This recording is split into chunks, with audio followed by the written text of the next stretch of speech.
ce qui est formidable, c'est que le personnage de l'homme dans la pièce, il est quasi irréprochable. C'est-à-dire qu'on peut pas... il se sent pas menacé par l'émancipation de sa femme. Il l'accompagne, il fait OK. Des fois, il trouve ça un peu...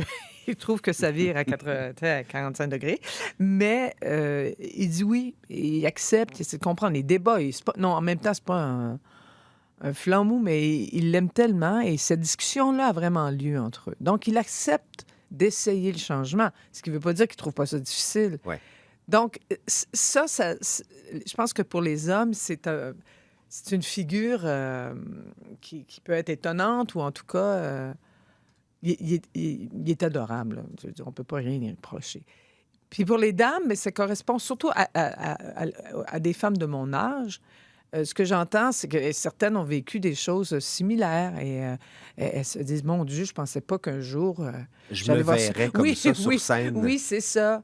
Et même chose pour les jeunes. On a eu des jeunes universitaires, je pense que c'était à Bécomo, non, à Gaspé, et il y avait une jeune Alice dans la salle qui disait, moi, quand j'ai lu la pièce, moi, je suis pro-Alice.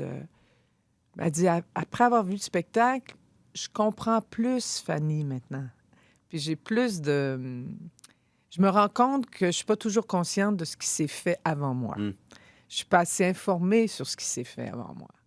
Les combats que certaines générations de femmes ont menés, qui sont des acquis maintenant, mais qui sont pas acquis pour toujours. Le droit à l'avortement, par exemple, on voit bien aux États-Unis que, bon, c'était pas coulé dans le béton et que ça pourrait aussi arriver ici.